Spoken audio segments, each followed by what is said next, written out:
이새의 줄기에서 탄생하신 예수 그리스도의 계보가 성경에 자세히 기록이 되어 있습니다. 누가복음 3장 23절로 38절에 보면 예수님으로 시작이 되어서 하나님에게 이르는 계보가 기록이 되어 있습니다.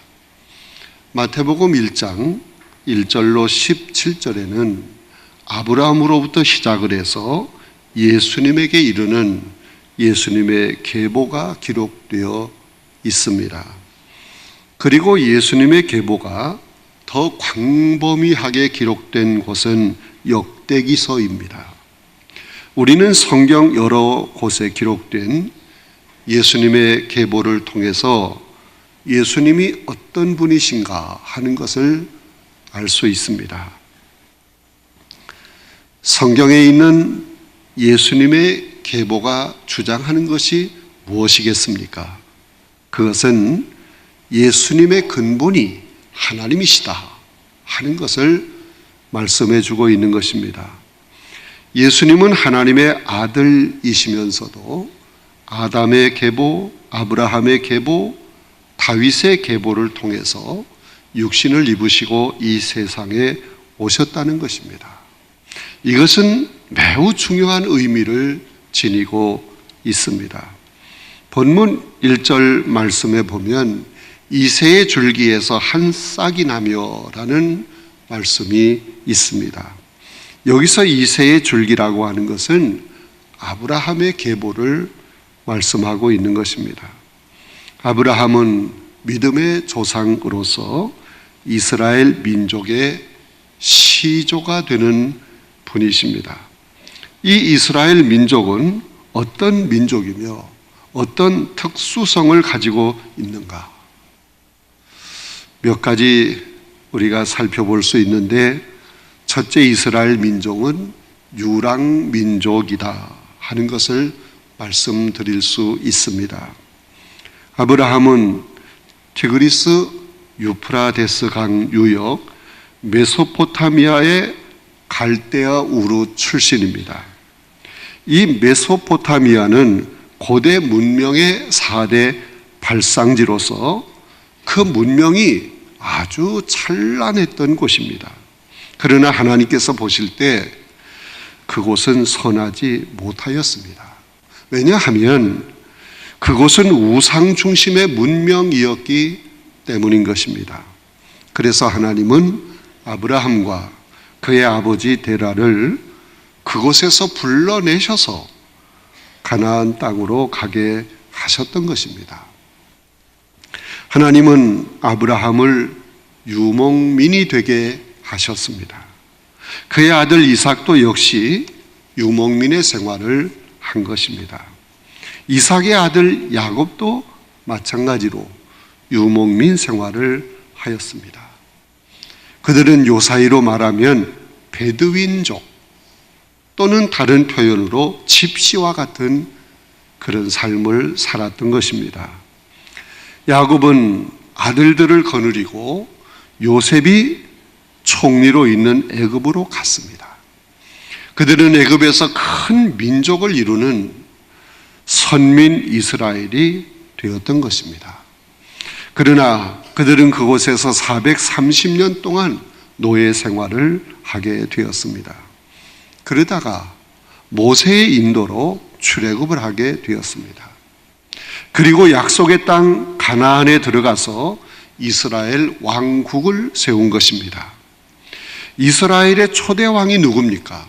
사울 왕입니다. 두 번째 왕은 특출한 통치가였던 다윗이었습니다. 제3대 왕은 솔로몬 왕이었고 제4대는 르호보암 왕이었는데, 그때 왕조의 분열이 일어나서 남왕국 유다, 북왕국 이스라엘로 나누어지게 된 것입니다. 그런데 북왕국 이스라엘은 아수르에 의해서 완전히 멸망당하고 말았습니다.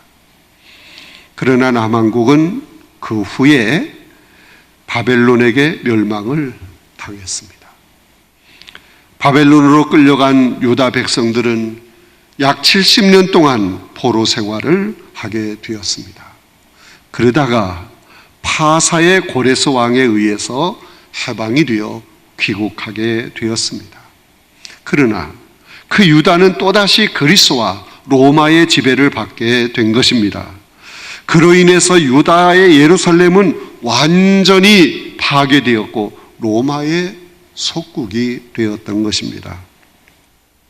그 후 이스라엘은 2000년 동안 유리방황하다가 1948년 5월 14일 신생 이스라엘로 독립하게 된 것입니다. 이처럼 이스라엘 민족은 유랑민족이었습니다. 고난이 많은 민족이었습니다. 여러분, 이스라엘의 그 민족이 유랑민족이라고 하는 것은 고난의 민족이라는 뜻인 것입니다. 세계 여러 민족 중에서 이스라엘 민족은 유난히 고난을 많이 받았습니다. 그들은 예수님이 오시기 전에 많은 고난을 받았습니다. 그러나 예수님 이후에 2000년 동안의 고난은 더 큰 고난이었습니다. 그들은 나라를 잃었습니다. 그리고 세계 곳곳으로 떠돌아다니게 되었습니다. 온갖 수모와 멸시와 박해를 받았습니다. 현대 역사 가운데 너무도 끔찍한 사건이 그들 가운데 있었습니다. 세계 제2차 대전 때 독일의 히틀러에 의해서 유대인 600만 명이 학살을 당하게 된 것입니다. 이렇게 이스라엘 민족은 고난의 연속이었던 것입니다. 아픈 상처를 가지고 있는 민족이었던 것입니다. 그러나 그런 가운데 이스라엘 민족은 소망을 가지고 있었습니다. 세계사를 보면 많은 민족들이 기세를 떨치다가 이름도 없이 사라져간 그런 민족들이 참 많습니다. 그런데 이스라엘 민족은 어느 민족도 따라갈 수 없는 고난을 많이 당했지만 결코 이스라엘 민족은 사라지지 않았습니다. 소망을 가진 민족이었기 때문입니다. 그 소망이 무엇입니까? 바로 하나님께서 아브라함에게 말씀하신 언약의 말씀, 그 말씀에 대한 믿음, 그것이 그들의 소망이었습니다. 하나님은 아브라함에게 창세기 12장 1절로 3절에서 이렇게 약속의 말씀을 주십니다. 너는 너의 고향과 친척과 아버지의 집을 떠나 내가 내게 보여줄 땅으로 가라. 내가 너로 큰 민족을 이루고 내게 복을 주어 내 이름을 창대케 하리니 너는 복이 될지라. 너를 축복하는 자에게는 내가 복을 내리고 너를 저주하는 자에게는 내가 저주하리니 땅의 모든 족속이 너로 말미암아 복을 얻을 것이니라. 창세기 22장 17절에도 보면 내가 내게 큰 복을 주고 내 씨가 크게 성하여 하늘의 별과 같고 바닷가의 모래와 같게 하리니 내 씨가 그 대적의 성문을 차지할 것이다 하는 말씀을 주시고 있습니다. 아브라함은 그 자손에게 큰 재산을 물려주지는 못했습니다. 그러나 하나님의 언약이라고 하는 이 엄청난 신앙의 유산을 물려주었던 것입니다. 이것이 이스라엘 민족의 소망이었습니다. 이 소망이 있었기 때문에 불안정한 유목민의 생활을 하면서도 엄청난 고난을 당하면서도 결코 멸망하지 않았던 것입니다. 뿐만 아니라 하나님은 이스라엘 민족에게 세계를 통치하는 메시아를 보내주시겠다고 약속해 주셨습니다. 그분은 모세보다도 다윗보다도 더 위대하신 분이라는 것입니다. 그러한 예언의 말씀 중에 하나가 오늘 본문 속에 기록이 되어 있는 것입니다. 그러한 소망을 가진 민족이 바로 이스라엘 민족입니다. 그러한 소망 가운데 오신 분이 바로 예수 그리스도 그분이십니다. 그러고 보면 세계에서 가장 연약하고 보잘것없는 민족을 통해서 예수님이 이 땅에 오신 것입니다. 실제로 예수님은 베들레헴의 말구유에 태어나셨습니다. 나사렛의 초라한 목수 요셉의 가문을 통해서 이 세상에 오신 것입니다. 예수님은 눌린 자, 가난한 자들, 병든 자들, 천한 자들이 모여 사는 갈릴리 지방에서 그의 사역을 시작하셨습니다. 그리고 대부분 불황무식한 갈릴리 사람들 12명을 제자로 선택하셨던 것입니다. 또한 예수님이 부활 승천하신 후 오순절에 불의 혀와 같이 갈라지는 성령을 받은 사람들, 그들 대부분도 갈릴리를 위시한 변방의 사람들 120명이었습니다. 바로 성령의 충만을 받은 그들로 인해서 오늘의 교회가 세워진 것입니다. 이처럼 기독교는 연약한 무리들 속에서 태동되었던 것입니다. 여러분, 놀라운 사실을 알아야 합니다. 교회사를 보면 기독교는 눌린 자들 가운데서 역사가 일어났다는 사실입니다. 이 기독교가 로마로 파고 들어가서 노예들에게 복음을 전했습니다. 그런데 그들이 전한 그 복음이 로마 제국을 정복하게 된 것입니다. 이것이 바로 기독교의 역사인 것입니다. 한국에서도 눌린 자들이 먼저 기독교를 받아들였습니다. 한국의 네비우스 선교 전략에 보면 여자 전도라는 항목이 특별히 들어가 있어요. 그 당시 눌려있는 계층이 여자들이었기 때문입니다. 이 눌려있는 여자들을 중점으로 해서 전도를 하는 것, 이것이 네비우스 선교 방식의 한 가지였습니다. 먼저 여자들이 예수를 믿으면 그들을 통해서 자녀들이 예수를 믿게 되고 또 그 남편들까지도 예수를 믿게 된다. 그러므로 먼저 여자들에게 복음을 전해야 된다. 이게 적중했던 것입니다. 이렇게 기독교는 연약한 줄기에서 나서 성장하고 발전했던 것입니다. 이새의 줄기라고 하는 이 말은 연약한 사람들이라는 뜻을 가지고 있습니다. 이새라고 하는 사람은 제사장이 아닙니다. 정치적 권력을 가진 자도 아닙니다. 그는 베들레헴에서 양을 치던 사람이었습니다. 성경에서 이새의 이름을 밝히고 있는 것은 예수 그리스도가 위대한 사람의 계보가 아니라 연약한 사람의 계보에서 태어났다 하는 것을 강조하려고 하는 것입니다. 그러나 이새의 줄기에서 난 예수 그리스도는 메시아라는 것입니다. 본문 2절에 보세요. 그의 위에 여호와의 영, 곧 지혜와 총명의 영이요 모략과 재능의 영이요 지식과 여호와를 경외하는 영이 강림하시리니라는 말씀이 있습니다. 이 말씀은 메시아로 오신 그분이 어떤 분이신가를 밝히고 있습니다.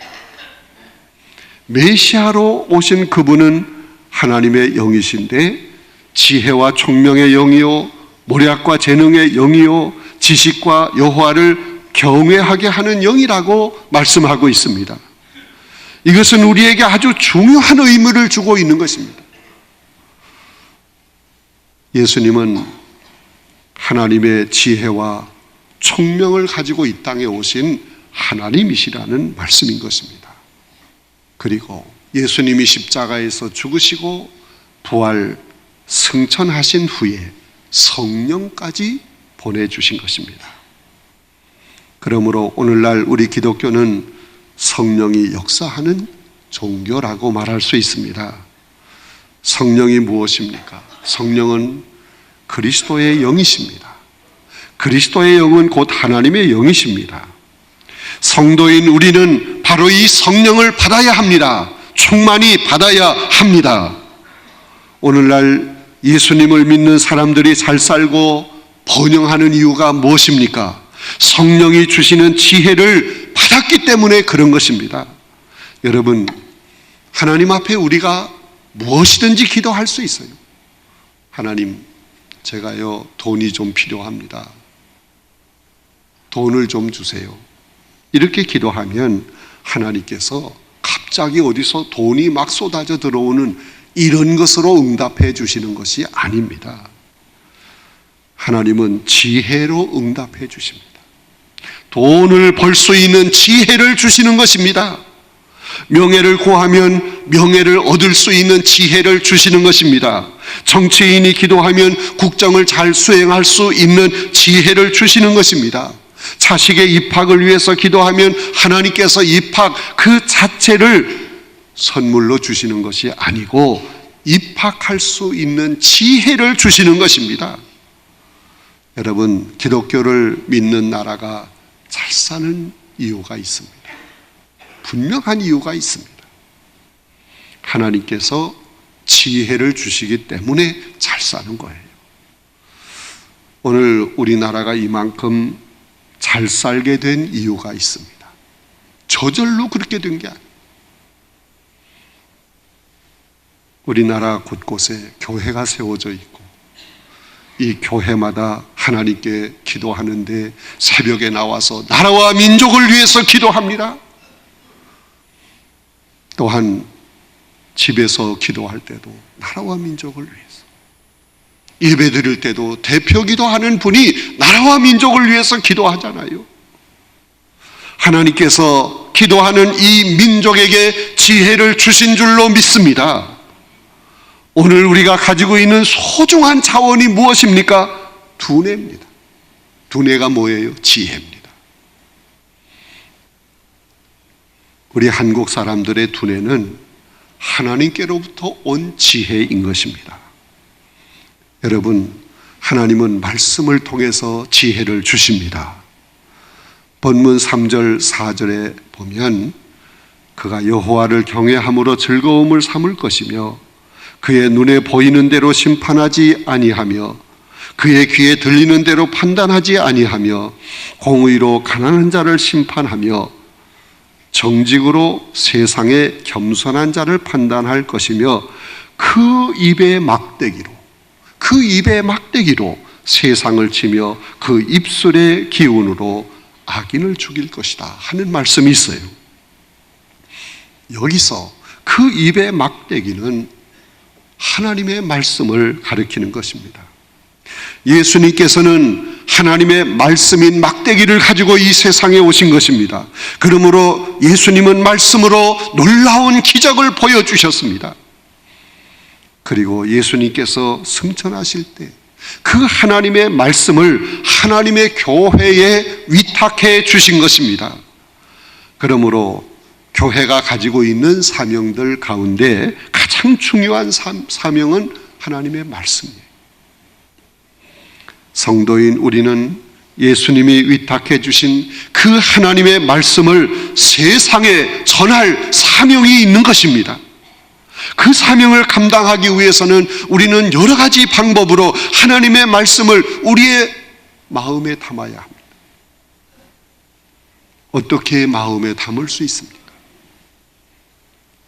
성경을 열심히 읽는 방법이 있어요. 매일같이 성경을 읽어야 합니다. 그래서 마음에 담아야 합니다. 또한 예배 시간에 성전에 나와서 하나님의 선포되는 말씀을 아멘 아멘 받는 것입니다. 그리고 펜으로 성경 한자 한자를 노트에 옮겨 쓰는 필사를 함으로 그 말씀을 마음에 새기는 것입니다. 영어를 잘하는 성도는 영어 성경을 읽는 것도 좋을 것입니다. 일본어를 아는 사람은 일본 성경을 읽는 것도 매우 유익할 것입니다. 성경이 녹음되어 있는 테이프로 말씀을 듣는 것도 좋은 방법입니다. 각 기관별로 함께 모여서 음성이 좋은 사람이 말씀을 읽으며 낭독하고 다른 사람들은 그 성경을 눈으로 보고 귀로 듣는 이 방법도 좋은 방법이 되는 것입니다. 어쨌든 우리는 하나님의 말씀을 가슴에 많이 담아야 합니다. 이제 새해에는 전 교인이 성경을 읽으면서 한 해를 시작해 봅시다. 그래서 2015년도에는 여러분 각자의 마음속에 하나님의 지혜의 말씀이 충만해지기를 간절히 바랍니다. 우리 교회는 매년 단기 성경 통독 대회로 한 해를 시작하지 않습니까? 단기 성경 통독 대회는 나와는 전혀 상관이 없는 일이다. 그렇게 생각하는 사람이 한 사람도 없어야 합니다. 새해에는 교회 학교에서부터 장년부에 이르기까지 전 교인이 하나님의 말씀을 읽으며 한 해를 시작해야 합니다. 하나님은 말씀을 통해서 지혜를 주실 줄로 믿습니다. 지혜가 우리의 삶의 큰 재산이 되는 거예요. 사랑하는 성도 여러분, 오늘날 하나님의 말씀을 위탁받은 한국 교회는 성탄의 의미를 생각하면서, 말씀이 육신으로 이 땅에 오신 그 성탄의 의미를 생각하면서 우리의 마음속에 하나님의 말씀을 항상 간직해야 합니다. 우리나라 이 민족은 이스라엘 민족처럼 고난을 많이 당한 민족입니다. 우리나라는 주변의 강대국에 의해서 145번이나 전쟁 마당으로 사용되었어요. 5,000년 역사를 돌이켜보면 우리나라가 겪은 난리는 역사의 기록에 있는 것만 해도 약 1,000번이나 된다는 얘기입니다. 그러나 우리나라는 소망이 있습니다. 그 소망이 무엇입니까? 한국의 소망은 교회에 있는 것입니다. 여기 앉아있는 여러분이 교회입니다. 이 민족의 소망은 여러분입니다. 하나님을 믿는 백성, 이것이 이 민족의 소망인 것입니다. 그러나 우리나라 국민들의 4분의 3이 아직도 이 기독교의 복음을 받아들이지 못하고 있습니다. 그러므로 한국 교회는, 여러분들은 하나님의 말씀의 능력을 가지고 믿지 않는 이웃을 복음으로 정복하고 아시아와 세계를 향해 말씀을 들고 나가야 합니다. 그런 의미에서 예수 그리스도의 성탄은 우리에게 중요한 의미를 주고 있는 것입니다. 앞으로 남북 통일을 위해서 세계 선진국 대열에 들어가기 위해서 하나님의 지혜의 말씀이 필요합니다. 이 말씀을 여러분 가슴에 가득 담아야 합니다.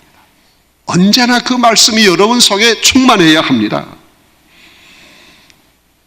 말씀이 육신을 입고 이 땅에 오신 이새의 한 줄기에서 탄생하신 예수 그리스도의 성탄을 앞에 두고 여러분 각자의 마음속에 하나님의 능력의 말씀이 충만해지기를 간절히 바랍니다. 성령의 충만함이 있기를 간절히 바랍니다.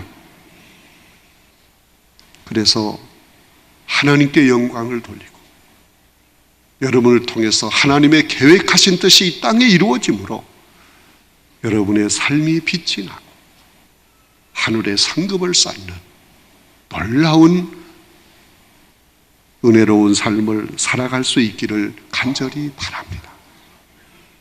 그렇게 되기를 주님의 이름으로 축원합니다.